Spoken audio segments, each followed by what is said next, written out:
Hi friends, welcome back to my channel and welcome if you are new.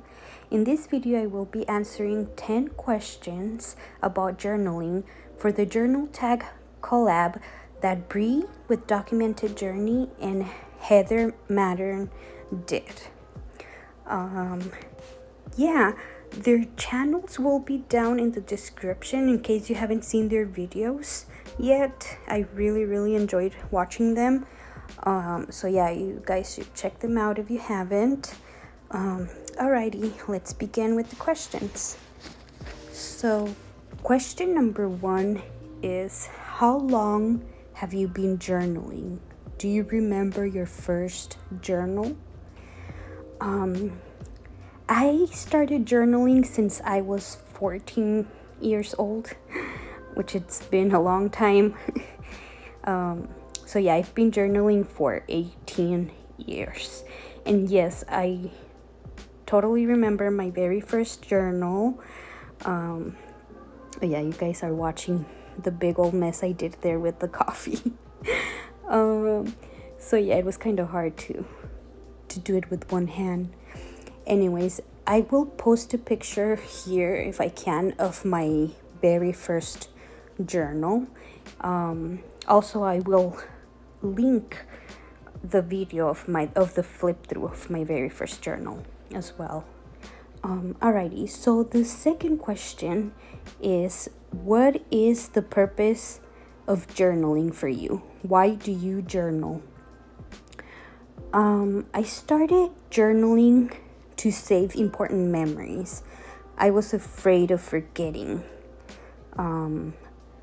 So yeah, that was the reason that I started journaling. There was just special moments happening in my life that I really wanted to capture. So I would say it's pretty much the same. I journal to treasure memories, to capture the interest I have throughout my life journey, for mental health. If I'm frustrated, I am able to write my feelings and it gives me a relief once it's all out. So yeah. Question number 3. Do you ever abandon a journal or have journaling breaks? If so, why? Yes. So last year I think I abandoned 2 journals. I can't remember anymore. But yeah, I remember the very first one that I started last year. I abandoned it because it was like too thick and I just wasn't feeling like journaling with that journal. And after several months of not journaling, I had to just leave it and move on to a new one. So it would feel fresh, to start. So yeah, and now this one is also one that I just abandoned, because as you can see, it, like, the whole journal came apart. So yeah, I'm not using this one anymore.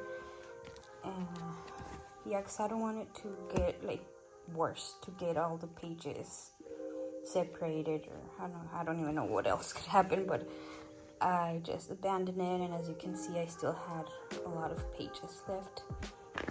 But yeah, I think this is like the first journal ever that it has come apart. I think I had one other journal a long time ago, but yeah, it's crazy. So yeah, I do abandon journals, and I guess that's a recent thing. I think it started barely last year. Last year was the first time I abandoned a journal. Usually I don't like, well, I used to not like to abandon journals. I really didn't like to leave journals with a lot of pages blank.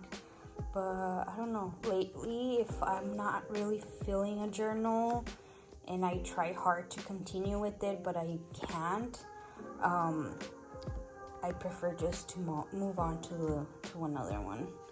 But yeah, that might change. Just for now, that's how I've been doing things.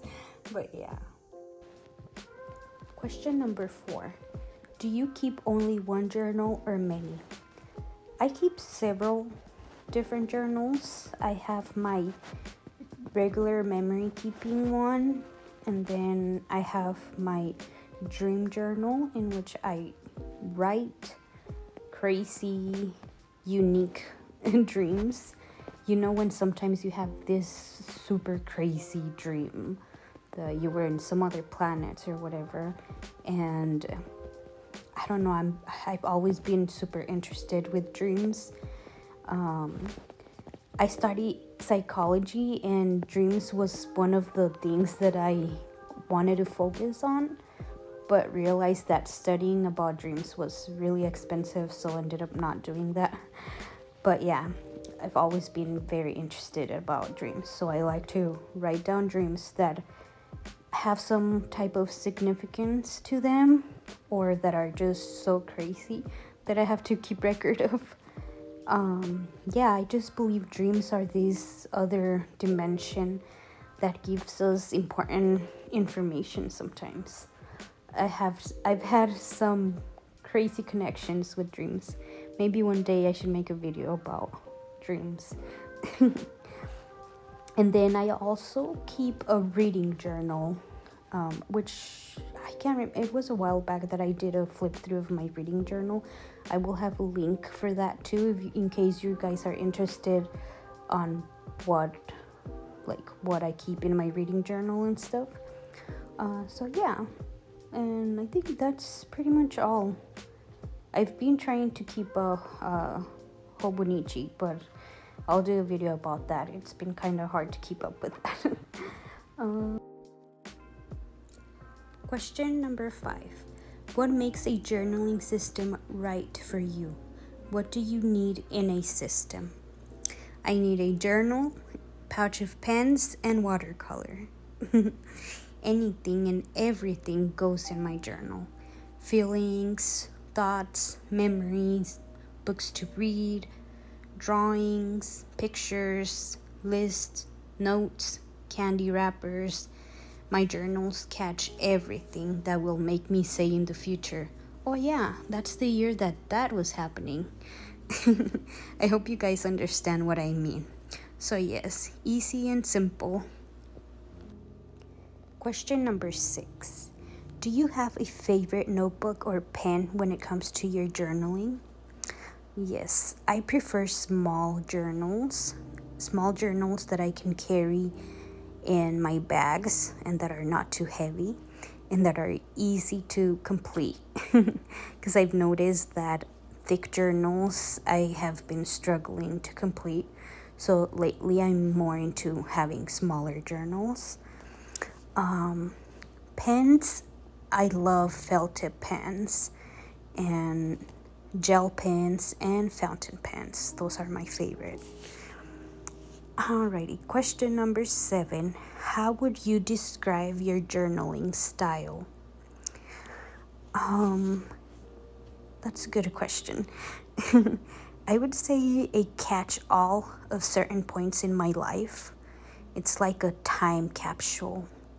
Every journal is very different, I feel like, because every journal captures different parts of my life, different places I've been, and yeah, I feel like I don't have like a particular style. Every journal just captures different points of my life. So yeah, each one is very unique. Alrighty, question number 8. Where do you get your journaling inspiration from? I would say from not wanting to forget a memory. I think that's my biggest inspiration. Just knowing that in the future I will be able to look back at my journals and pinpoint several parts and moments in my life. So yeah, like I am able to see, oh yeah, if there was this big event and I want to be able to go back to it, I'll remember, oh yeah, it was this year, and I can go and find that journal from that specific month or year, and I can go back and read it and bring up all the details of that moment, of that specific moment. And it's just nice to know that everything is just there to go back to.